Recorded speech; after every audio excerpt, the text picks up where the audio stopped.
የከበረ ሰላምታችን በያላችሁበት ይድረስ የተወደዳችሁ ተመልካቾቻችን ከከፋ ቴሌቪዥን የሰዓቱን ዜና ይዘን ቀርበናል። ከዜናዎቹ ጋር ጽዮን ታደለ ነኝ። አብራችሁ ቆዩ። ወደ ቀዳሚ ዜና ስናልፍ የኢትዮጵያዊነት መገለጫ የሆነውን እርስ በርስ መደጋገፍና ያለው ለሌለው የማካፈል ባህልን ማጠናከር እንደሚገባ ለከፋ ማህበረሰብ ቴሌቪዥን አስተያየታቸውን የሰጡ ማህበረሰብ ክፍሎች ተናገሩ። አስተያየት ሰጪዎቹ የ2018 ዓ.ም የደመራና መስቀል በዓል የተለመደውን የአብሮነትና የመተሳሰብ ተግባርን በማከናወን ማክበር እንደሚገባ ገልጸዋል። ሳሙኤል ቆጭቶ ያዘጋጀውን ዘገባ ብሩክታዊት ብራኑ እንደሚከተለው ታቀርበዋለች። መስቀል የሰላምና የደህንነት አርማ ኢየሱስ ክርስቶስ የሰው ልጆች ለማዳንና የዘላለም ሕይወትን ለመስጠት መስዋዕትነት የከፈለበት መንበር ሲሆን የክርስትና እምነት ተከታዮች አምላካቸውን የሚያስቡበትና የሚያመልኩበት መሆኑ ይታመናል። ይህንን መነሻ በማድረግ የኢትዮጵያ ኦርቶዶክስ ተዋሕዶ ቤተክርስቲያን በየዓመቱ መስከረም 16 ቀን የሚደምረው ደመራ ሀገራዊ አንድምታ ያለው ሲሆን ከዚህም በተጨማሪ በተባበሩት መንግስታት የትምህርት የሳይንስና የባህል ድርጅት ዩኔስኮ እውቅና ተሰጥቶት ዓለም አቀፋዊ ቅርስ ተብሎ ተመዝግቧል። ይህ በዓል ሃይማኖታዊ ይዘቱን ጠብቆ ከትውልድ ወደ ትውልድ ከመሸጋገር ባለፈ የህብረተሰቡን የማህበራዊ መስተጋብር ለማጠናከር ጉልህ ሚና እንዳለው ነው የሚገለጸው። የ2018 ዓ.ም የደመራና የመስቀል በዓልን አስመልክቶ ለጣቢያችን አስተያየት የሰጡት የቦንጋ ከተማና አካባቢው ነዋሪዎች የመስቀል በዓልን ህዝበ ክርስቲያኑ ከሃይማኖታዊ ትምህርትና ስርዓት በመነሳት በእርቅ፣ በፍቅር፣ በአንድነትና በህብረት የሚያከብሩት በዓል መሆኑን ገልጸዋል። እንደ ማህበረሰባችን በድር አለ የተደራጀ ደጋፊውም ረዳት የሌለ አልባ የሆነ ሴት ትዳር የሌላት ወላጅ አልባ ህፃናት አለ በድር ይጠየቃል፣ በቤት ደረጃ ይጠየቃል። እነዚህ ተለይተው ልማዳችን ነው ካለው ከኪሱ መዛል ከሚያዘጋጅበት እንደገና ቀርቦ በአመት በዓሉ አብሮ እንዲቋደስ እንዲጋር ይደረጋል። በቤቱ ደግሞ ቤት ያለው ካለ ከኪሱ መዞ ይሄንን እንዲያዘጋጅ ያካፍላል ማለት ነው። በዚህ ልክ ያለውን እንደ ማህበረሰባችን በዚህ ልክ ነው ሲደጋገፍም የቆየም አሁንም ያንን እያጠናከረ የሚያድበት በዚህ ልክ ነው ማለት ነው። በእኛ አካባቢ እብን አልፎም በከፋ ማህበረሰብ በግንቦም እኔ በተወልጄ ባደኩበት አካባቢም ይሄ እንግዳን ማክበር ከእንግዳ ጋር አብሮ በዓል ማሳለፍ ያለውን ሰጥቶ መቀበል ይሄ ያንዱ የማንነታችን የከፋ ማህበረሰብ መገለጫ ነው ብዬ አስባለሁ። ትንሿ ኢትዮጵያን ጭምርም ስለሆነች ማለት ነው። ኢትዮጵያ ማህበረሰብ ውስጥ ከፋ አብሮ ያለውን ተካፍሎ የሚበላ ነው። እንዳልከው በአካባቢ ሁሉም ያለው ነው ተብሎ አይገመትም። በኢኮኖሚ ዘርፍ አነስ ያለ ኑሮ ደረጃ ላይ ያሉ ማህበረሰቦች አሉ።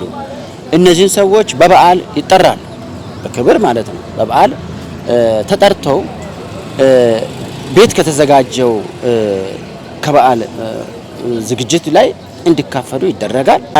ይሄ በዓል እንግዲህ ነው ከአንዳንድ ቦታ ቀደም እየካየሁት አንፃር የተቃቃሩት ሰዎች የማስታረቁ ወግ የተጠበቀ ነው። ለምሳሌ ባልና ሚስት፣ ጓደኛና ጓደኛ፣ ጎረቤት ለጎረቤት ወዘተ የማስታረቁ እንትን በዚህ በዓል ውስጥ በጣም እንደውም የጠበቀ ነው አምናለሁ። ሁለተኛ ታላላቆችን ማክበር አባት እናትን ጎረቤት ጠርቶ የማብላት ማጣጣ ባህሉ በጣም የጠበቀ መሆኑን በዚህ አጋጣሚ አውቃለሁ የሚሉት እምነት አለ። ስለዚህ በጣም በኔ በኩል ድጋፍ አለ። ከዚህም በተጨማሪ በባህል ወቅት የመደጋገፍና አብሮ የመብላትን ባህል ማጠናከር የኢትዮጵያዊነት መገለጫ ነው ያሉት አስተያየት ሰጪዎቹ በዓሉን ስናከብር በመጠያየቅ በመረዳዳትና በመተሳሰብ ሊሆን እንደሚገባ አሳስበዋል። የበዓሉ አክባሪው ማህበረሰብም በዓሉን ሲያከብር እንደ ጎረቤቱ ሳይሆን እንደ ቤቱ ሊሆን ይገባል ያሉት ነዋሪዎቹ በዓሉን ምክንያት በማድረግ አላስፈላጊ ወጪዎችን ከማውጣት ሊቆጠብ እንደሚገባም አስገንዝበዋል። ጎረቤት ለጎረቤት ሁሉም ጎረቤት እኩል ኑሮ አይኖርም። አንዱ ጎረቤት ከአንዱ ጎረቤት እንትን ይላል። ግን ማህበራዊ ፍቅር ካለ እኔ በለቼ እነዛ ጦም ይደሩ።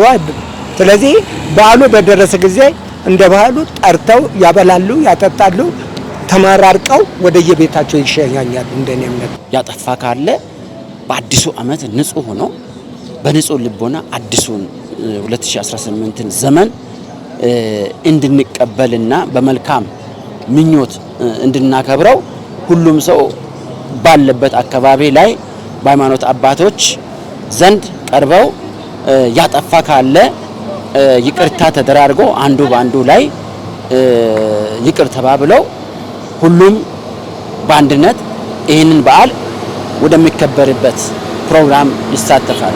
በዓሉ ከእምነት ጋር የተያያዘ ነው፣ መልእክትም ይኖረዋል። እያንዳንዱ በዓል የሚታለፉ በዓሎች እያንዳንዱ ምክንያታዊ ነው፣ ከነ ምክንያትም ሊሆን ይፈጠራል እና በዓሉ ሳይታረቅ የሚታለፍበትም ዓመት አይደለም፣ መሸጋገሪያ ያለፉት ነገሮችን የሚታረቁትን አስታርቆ የሚታገዱትን እቅዶችን አስታክቶ የሚያስቀጥል በዓል ስለሆነ ሁሉም ነገር የሚያልቀው በዚች ቅርጫዋ ላይ ወይ ከበዓሉ ጋር በተያያዘ ነው። የቦንጋ ከተማና አካባቢው ነዋሪዎች የዘንድሮን የደመራና የመስቀል በዓልን አስመልክቶ ለወዳጅ ዘመዶቻቸው መልካም ምኞታቸውን ገልጸዋል። ጨታ ላለው ለወንድም ታሪኩ ታደለ፣ ለሳጅን ተረፈ ታደለ እና እዚህ ቦንጋ ላለው ለቅዱስ ተክለ መልካም የዘመን መለወጫ አመት በዓል እንደሆነለት እመኛለሁ። ለኢትዮጵያ ሕዝብም መልካም ዘመን መለወጫ እንደሆነ እመኝለታለሁ። በዚህ አጋጣሚ እናንተንም ለመሰግን እንፈልጋለን። እንኳን አደረሳችሁ። እንዲሁም ለወንድም ለእህቶቼም፣ ለጓደኞች፣ ለመላው ቤተሰብ እንዲሁም ለመላው በዓሉም አክባሪም ለሆናችሁ የእምነት ተከታዮች በሙሉ እንኳን አብሮ አደረሰን፣ እንኳን አብሮ አደረሰን።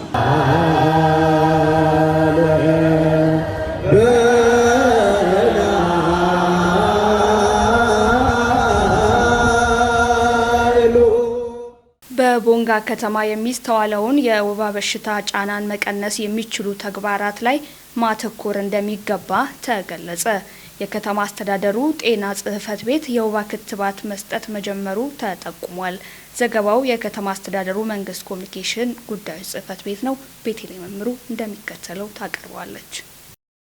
በቦንጋ ጤና ጣቢያ ተገኝተው የክትባት አሰጣጡን ያስጀመሩት የከፋ ዞን ጤና መምሪያ ኃላፊ አቶ አክሊሉ አሰፋ ክትባቱ ለመጀመሪያ ጊዜ እንደ ሀገር እየተሰጠ መሆኑን ጠቁሞ በክልሉ ክትባቱ ከሚሰጥባቸው 11 ወረዳዎችና ከተማ አስተዳደር መዋቅሮች ከከፋ ዞን ቦንጋና ሺሽንዳ ከተማ አስተዳደር የእድሉ ተጠቃሚ መሆናቸውን አብራርተዋል። በክልሉ በወባ በሽታ ስርጭት ከፍተኛ በሆኑ አካባቢዎች የመከላከያ ክትባት እየተሰጠ ነው ያሉት አቶ አክሊሉ በሽታው ይበልጥ ህጻናትን እያጠቃ በመሆኑ እድሜያቸው ከ1 ዓመት በታች የሆኑ ህጻናት ክትባቱን እንደሚወስዱ ገልጸዋል። ክትባቱ ከሌሎች መከላከል ዘዴዎች አንዱ ነው ያሉት ኃላፊው ህብረተሰቡ የአካባቢውን ንጽህና በመጠበቅ የአልጋ ጎበር በአግባቡ በመጠቀምና የጸረ ወባ ኬሚካል በማሰራጨት በሽታውን መከላከል እንዳለበት አስገንዝበዋል። አቶ አክሊሉ አያይዘውም የከተማው ማህበረሰብ ረቡን ለወባ በሚል መሪ የተጀመረውን የጽዳት ዘመቻ በማጠናከር የትንኝ መራቢያ ቦታዎችን በማጽዳት እንዲከላከል ጠይቀዋል። የቦንጋ ከተማ አስተዳደር ጤና ጽሕፈት ቤት ኃላፊ አቶ አለሙ ብርሃኑ በበኩላቸው ክትባቱ በመደበኛ በሚሰጥባቸው 13 ክትባቶች ተጨማሪ መሆኑን ገልጸው ክትባቱን በከተማ አስተዳደሩ መደበኛ ክትባት የሚሰጥባቸው ቦታዎች ላይ እንደሚሰጥ ተናግረዋል። ክትባቱን ለጀመሩ ህጻናት 4 ዙር የሚሰጥ መሆኑንና ይህም የበሽታውን ጫና ይቀንሳል ያሉት አቶ አለሙ ህጻናቱ ክትባቱን ስለወሰዱ ከአጎበር ውጪ ማስተኛት እንደሌለባቸውና ሌሎች መከላከል መንገዶችን ማጠናከር እንደሚገባ አሳስበዋል።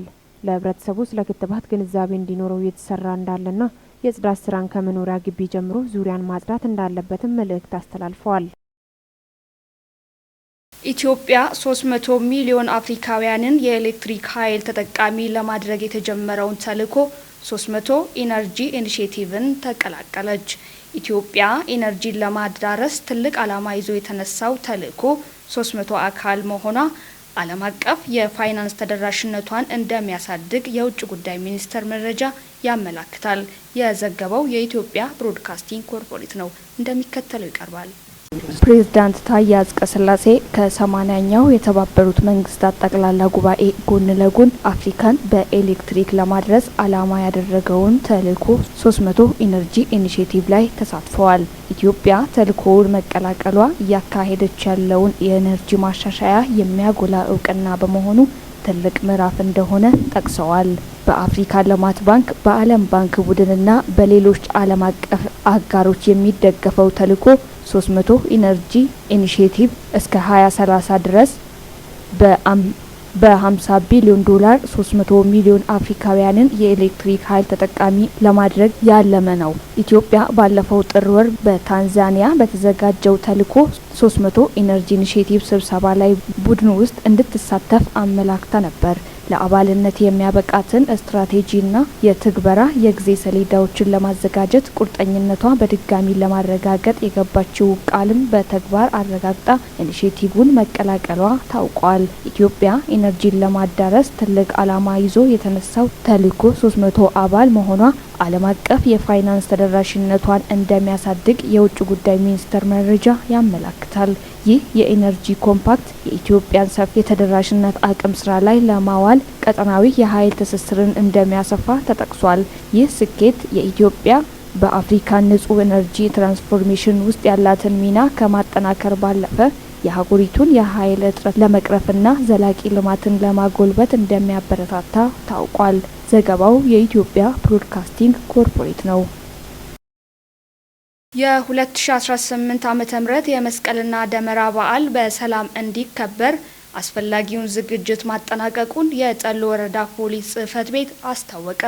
የጽሕፈት ቤቱ አዛዥ ዋና ሳጅን ኬሮ ቢረጋ የመስቀል ደመራ በዓል በአደባባይ ላይ ከሚከበሩ ሃይማኖታዊ በዓላት አንዱ እንደመሆኑ ሰላማዊ በሆነ ሁኔታ እንዲከበር የሚያስችል በቂ ዝግጅት መደረጉን ገልጸዋል።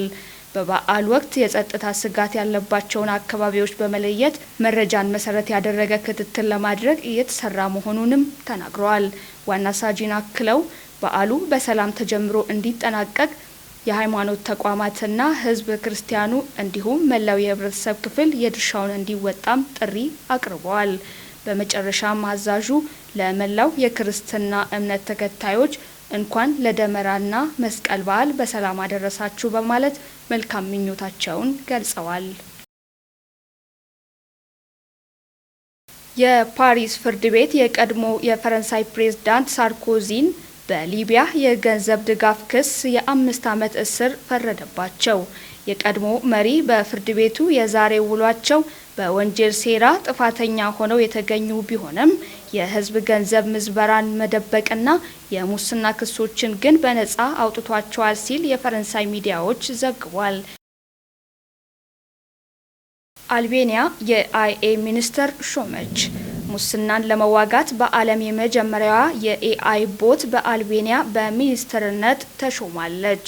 የአልቤኒያው ጠቅላይ ሚኒስተር ኤዲ ራማ በካቢኔያቸው በኤአይ የበለጸገች ሚኒስተር ሙስናን ለመከላከል በማለት ሾመዋል። ዲኤላ የተሰኘ ስያሜ የተሰጣት ሚኒስትሯ በአካል የማትቀርብ የካቢኔው አባል በሚል አስተዋውቀዋታል። በዚህም የመንግስት ጨረታዎች 100% ከሙስና የጸዱ ይሆናሉ መባሉን አልጀዚራ አስነብቧል። ጠቅላይ ሚኒስትሩ በዲኤላ ምን አይነት የሰዎች ቁጥጥር ሊኖር እንደሚችል ወይም ቦታን ያልተፈለገ ተግባር ተጋላጭ የሆኑ ጉዳዮች አስመልክቶ ዝርዝር መግለጫ አልሰጡም። የአልቤኒያን ባህላዊ አልባሳት ለብሳ በሴት ገጽታ የቀረበችው ዲኤላ ህጋዊ ተቀባይነቷን ለማረጋገጥ ተጨማሪ ስራ ሊያስፈልግ እንደሚችል የህግ ባለሙያዎች ገልጸዋል። ዲኤላ መጀመሪያ ላይ በአልቤኒያ የኤሌክትሮኒክስ የህዝብ አገልግሎት መድረኮች ላይ ምናባዊ ረዳት በመሆን ነበር ስራ የጀመረችው። በዚህም ተጠቃሚዎቹ ገጹን እንዲጎበኙና ወደ 1 ሚሊዮን የሚጠጉ ዲጂታል ሰነዶች እንዲያገኙ ረድታለች። It's true that I do not have citizenship. ክቡራትና ክቡራን ተመልካቾቻችን ከከፋ ቴሌቪዥን ለዛሬ ያዝናቸው ዜናዎች የእስካሁኖቹ ነበሩ። ዜናዎቹን የመራው ጽዮን ታደለ ቆየው። አብራችሁን ስለነበራችሁ እያመሰገንኩ ሌሎች የቀሪ ጣቢያችን መሰናዶች ይቀጥላሉ። በእኔ በኩል ሰናይ ጊዜ ተመኘው።